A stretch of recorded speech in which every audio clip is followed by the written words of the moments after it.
கர்த்தருடைய நாமத்துக்கு ஸ்தோத்திரம் உண்டாவதாக. கர்த்தர் நல்லவர். ஏகோவா ராஃபா சுகந்தரன் தேவனின் ஊழியத்தின் சார்பாக நான் உங்களை வாழ்த்தி ஆசீர்வதிக்கிறேன். கர்த்தர் நல்லவர். கர்த்தருக்குள்ள எல்லோரும் சந்தோஷமா இருக்கீங்களா? கர்த்தருடைய நாம மகிமைப்படுவதாக. இன்றைக்கும் கூட கர்த்தர் ஒரு வார்த்தை கொடுத்துருக்கிறாரு. புலம்பல் அதிகாரத்தில், புலம்பல் 3ஆம் அதிகாரத்தில் 22வது வசனத்தில் நம்ம பார்க்க முடியும். நாம் நிர்மூலமாகாதிருப்பது கர்த்தருடைய கிருபையே, அவருடைய இரக்கங்களுக்கு என்ன இல்லை, முடிவில்லை. ஹல்லேலூயா. நாம் நிர்மூலமாகாது இருப்பது கர்த்தருடைய கிருபை. ஹல்லேலூயா. நம்ம நடக்கும்போது, ஒரு வாகனங்களில் பிரயாணம் போகும்போது, ஒரு வேலை செய்யும்போது, ஏதோ ஒரு காரியத்தில் நம்ம கடந்து போகும்போது ஆண்டவர் நம்மளை என்ன செய்கிறார்னா பாதுகாக்கிற தேவனாக இருக்கிறார். ஹல்லேலூயா. கர்த்தர் நம்மோடு இருக்கும்போது அவர் கிருபை நம்மளை என்ன செய்கிறது, தாங்குகிறது. ஹல்லேலூயா. அவருடைய ராஜ்யத்துக்கு முடிவே இல்லை. ஹல்லேலூயா. அவருடைய இரக்கங்களுக்கு முடிவே இல்லை. ஹல்லேலூயா.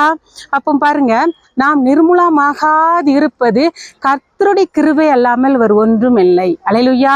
அவருடைய கிருபை நம்மளை தாங்குகிறது. அவருடைய கிருபை நம்மளை பலப்படுத்துகிறது. அவருடைய கிருபை நம்மளை ஏங்குகிறது. அவருடைய கிருபை நம்மளை என்ன செய்கிறதுனா தாங்குகிறது. ஹல்லேலூயா. எத்தனையோ பேர் சொல்றாங்க, நான் கீழே விழுந்து மருத்துவமனையில் இருக்கிறேன், எனக்கு யாருமே இல்லை அப்படின்னு சொல்கிறாங்க. எத்தனையோ ஜனங்கள் பாருங்க, 2 வீலரில் போகிறாங்க மறிக்கிறாங்க, வாகனங்களில் போகிறாங்க மறிக்கிறாங்க. அப்படியாயில் என்ன செய்கிறாங்கன்னா, ஜனங்கள் கடந்து போகிறத பார்க்க முடியும், மறிக்கிறத பார்க்க முடியும், விழுந்து கிடக்கிறத பார்க்க முடியும். ஸோ அவங்களுக்குலாம் என்ன இல்லைன்னா, கர்த்தருடைய பாதுகாப்பு இல்லாதபடினால அவங்க விழுந்து போகிறாங்க. ஹல்லேலூயா. எத்தனையோ ட்ரெயின்லாம் பாருங்க, பஸ்ஸு பாருங்க, பிளேட்டு பாருங்க, எத்தனையோ ஜனங்கள் அப்படியே குடும்பமாக மறிக்கிறத நம்ம பார்க்க முடியும். அப்படியே பாருங்க, பிசாசானவன் ஜனங்களை வஞ்சித்து அப்படியாக அந்த ஜனங்கள் விழுந்து போகிறத இப்ப பார்க்க முடியும். ஆனா உங்களே என்னையும் கர்த்தர் எப்படி வைத்திருக்கிறார் என்று சொன்னா, அவருடைய இரக்கத்தினால, அவருடைய கிருபையினால கர்த்தர் என்ன செஞ்சிருக்கிறார், நம்மளை பாதுகாத்து வந்திருக்கிறார். ஹல்லேலூயா.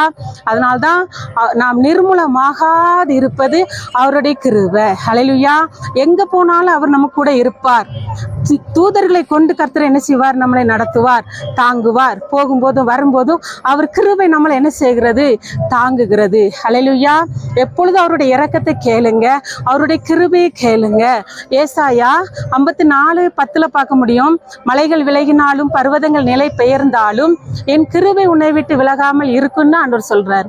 அப்போ அவருடைய கிருபை நமக்கு இருக்கிறபடினால்தான் என்ன செய்யறோம், நாம் நிற்பதும் நிர்மூலமாகாது இருப்பது அவருடைய சுத்தமான கிருபை.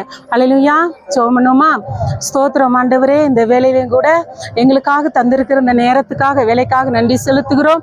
நாம் நிற்பதும் நிர்மூலமாகாது இருப்பது அவருடைய கிருபைன்னு சொல்லப்பட்டிருக்குப்பா. இப்படியாகிலும் இந்த நாளில இந்த வார்த்தை யாரெல்லாம் கேட்குறாங்களோ அவங்களுக்கு உங்க கிருபை தாங்கட்டுப்பா. பலவீனத்தில் இருக்கிற பிள்ளைகளுக்கு உங்க கிருபை தாங்கட்டும். அவங்க குடும்பத்தில் உங்க கிருபை தாங்கட்டும். வேலை ஸ்தலங்கள்ல உங்க கிருபை தாங்கட்டும் ஏசப்பா.